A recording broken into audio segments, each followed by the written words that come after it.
इस गोपी शंकर को हो क्या गया है? क्या तुमने इसे क्लियरली बताया नहीं था कि इसे किस बारे में बात करनी है?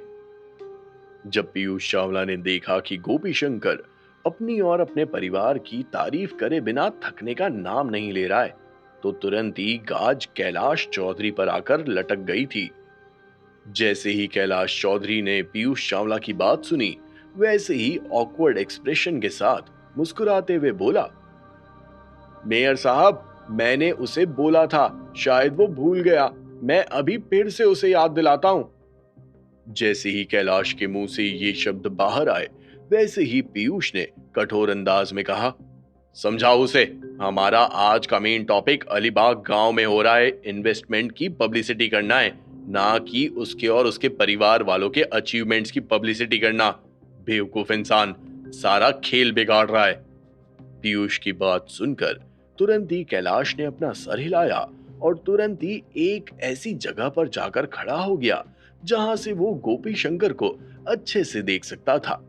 जैसे ही गोपी शंकर ने उसे देखा, वैसे ही कैलाश ने उसे आंख मारते हुए मुद्दे की बात करने को कहा और कैलाश ने कई बार आंख मारी, लेकिन गोपी शंकर ने ऐसे प्रिटेंड किया जैसे मानो उसने कैलाश को आंख मारते हुए देखा ही नहीं है। और गोपी शंकर वही करता रहा जो वो इतने समय से कर रहा था, अपनी पब्लिसिटी।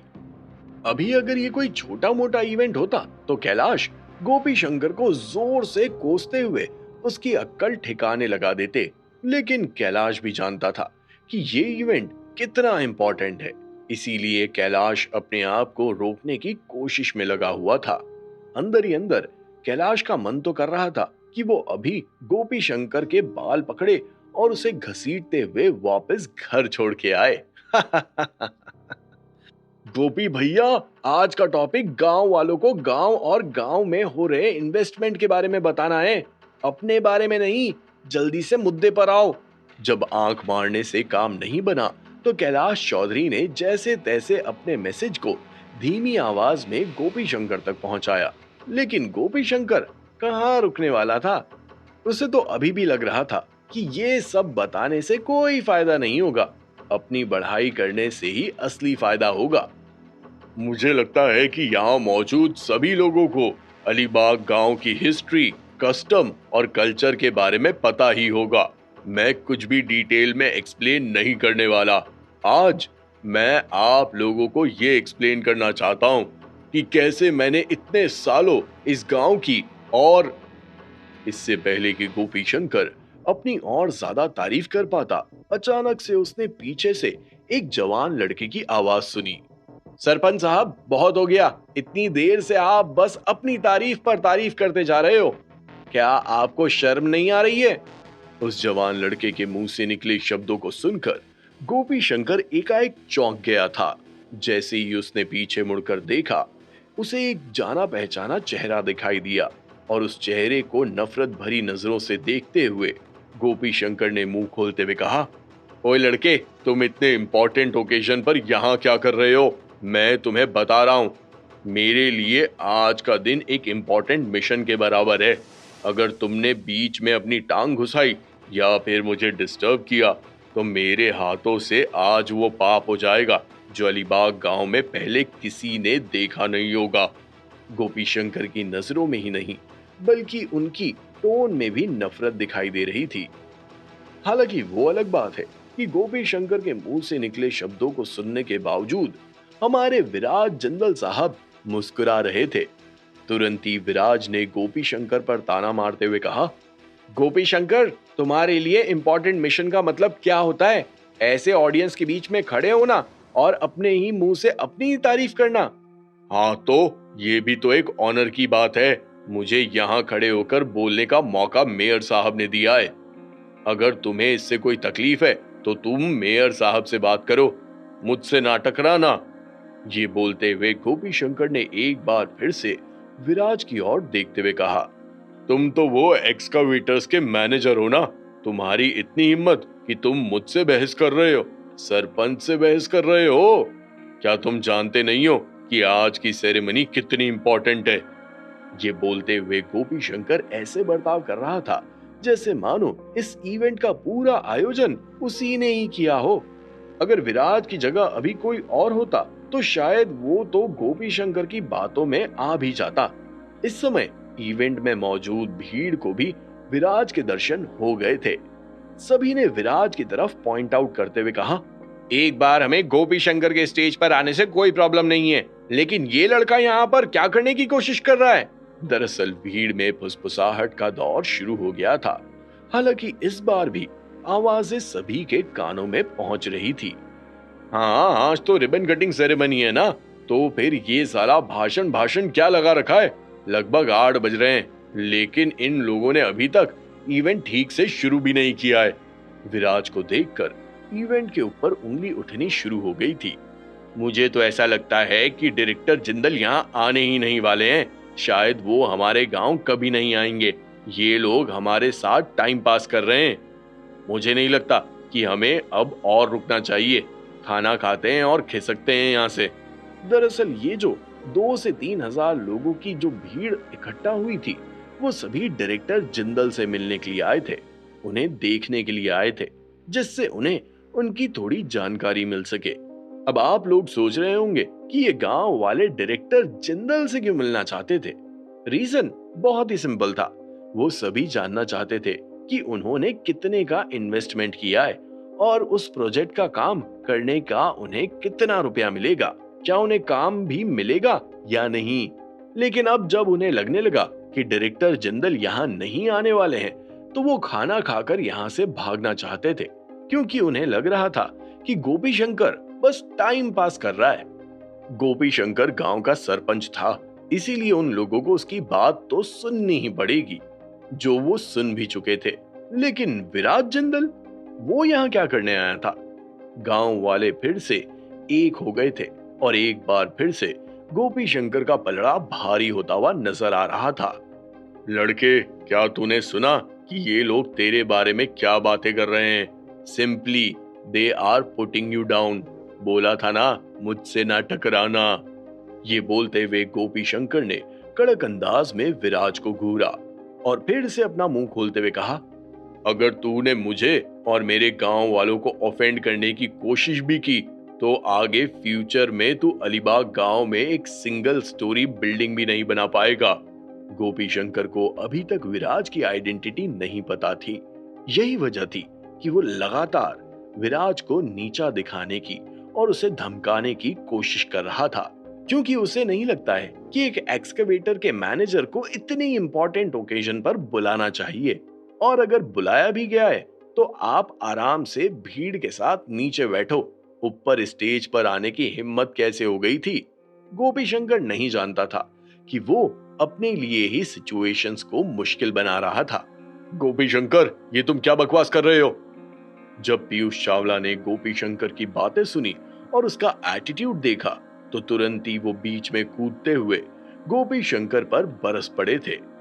जैसे ही गोपी शंकर ने पीयूष चावला के मुंह से निकले शब्दों को सुना, वैसे ही उसने विराज की तरफ इशारा करते हुए कहा, मेयर साहब, आप इसके लिए मुझे ब्लेम नहीं कर सकते हैं। क्या आपको दिख नहीं रहा है कि ये लड़का आपको भी चैलेंज करने की कोशिश कर रहा है? आपने ही तो मुझे यहाँ बोलने के लिए कहा है, लेकिन मैंने तो कुछ किया भी नहीं है। उसके बाद भी ये लड़का मेरे ऊपर चढ़ रहा है और गांव वालों के सामने मेरी इज्जत खराब कर रहा है। चुप करो, मैं तुम्हें आखिरी बार बोल रहा हूँ, इज्जत से बात करो। अगर नहीं की जाती है तो यहाँ से दफा हो जाओ। पीयूष चावला, जो इतनी देर से शांत और पोलाइट बैठे थे, अचानक से अब गोपी शंकर पर चिल्लाने लगे थे। उनकी इस हरकत को देखकर गोपी शंकर भी शॉक्ड हो गया था। उसे समझ नहीं आ रहा था कि विराज के आने के बाद से उनके एटीट्यूड में अचानक से इतना बदलाव कैसे और क्यों आ गया था। मेयर साहब, मेरी बात अभी खत्म नहीं हुई है। मैं बस अभी अलीबाग गांव की हिस्ट्री और कल्चर के बारे में ही बोलने वाला हूँ। जैसे ही गोपी शंकर के मुंह से ये शब्द बाहर आए, वैसे ही पीयूष चावला के चेहरे के एक्सप्रेशंस पूरी तरह से बदल गए थे। जैसे हम किसी कुत्ते को धुतकारते हैं, वैसे ही पीयूष ने गोपी शंकर को धुतकारते हुए कहा, चल भाग, निकल यहाँ से। गोपी शंकर चाहता था कि मेयर साहब उसे आगे और बोलने का मौका दे, जिससे वो भीड़ के सामने अपनी रोटी सेक सके। लेकिन उसने ये एक्सपेक्ट नहीं किया था कि मेयर साहब उसे किसी कुत्ते की तरह ट्रीट करेंगे। मेयर साहब के मुंह से निकले शब्दों को सुनकर गोपी शंकर की आंखें फटी की फटी रह गई थी।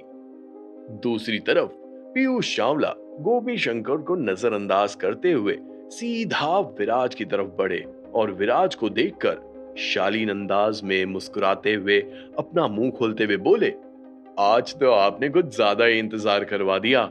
माफ करना, रास्ते में एक परेशानी आ गई थी। क्या हम अभी रिबन कटिंग सेरेमनी को शुरू कर सकते हैं? विराज की बात सुनकर तुरंत ही पीयूष ने अपना सर हिलाते हुए कहा, ऑफ कोर्स, हम तो कब से तैयार बैठे हैं।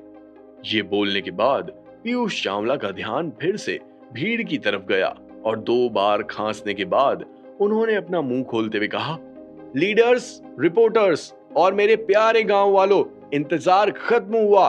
अब चूंकि डायरेक्टर जिंदल यहां आ गए हैं, तो हम ऑफिशियली इस इवेंट को अब शुरू करने जा रहे हैं।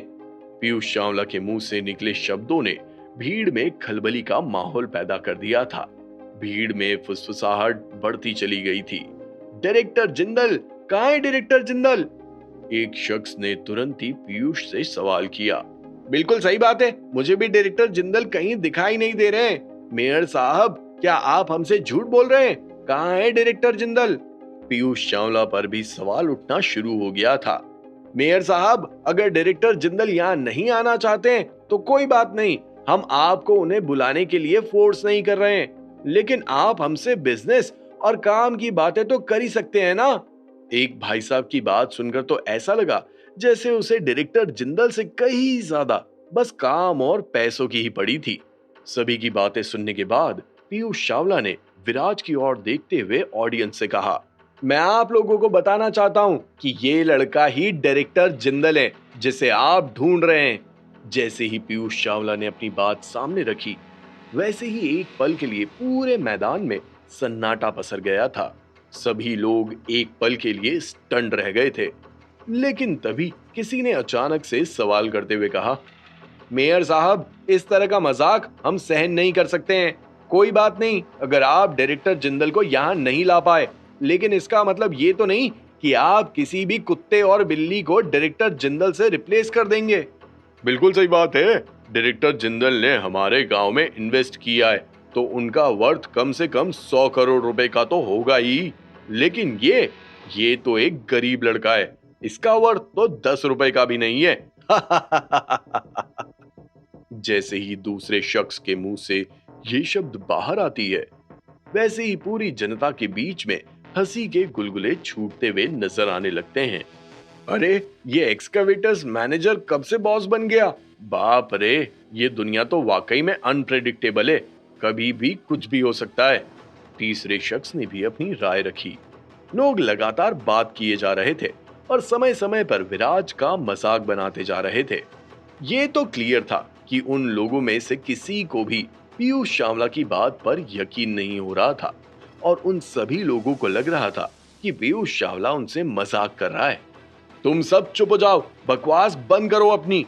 एक तरफ जहां सभी लोग विराज का मजाक बना रहे थे, उसे नीचा दिखाने में लगे थे, तभी अचानक से कड़क आवाज आई। उस आवाज को सुनकर एक पल के लिए सभी लोग स्टंड रह गए थे और जब उन्हें पता चला कि वो आवाज जनार्दन कोहली के मुंह से आई है, तो वहां मौजूद पूरी जनता के मुंह पर ताला लग गया था। जनार्दन कोहली अब क्या करने वाले थे? क्या अब विराज का इंट्रोडक्शन जनार्दन कोहली देने वाले थे? आखिर पीयूष चावला और जनार्दन कोहली ऐसा क्या करेंगे जिससे भीड़ को विराज ही डायरेक्टर जिंदल है इस बात पर भरोसा होगा? क्या विराज को कोई टेस्ट देना होगा या फिर विराज को कोई सबूत दिखाने होंगे? क्या विराज भीड़ के सामने ये साबित कर पाएगा कि वो ही डायरेक्टर जिंदल है, या फिर खेल खेल में कुछ और ही होने वाला था? जानने के लिए सुनिए cash on my mind, only on pocket FM.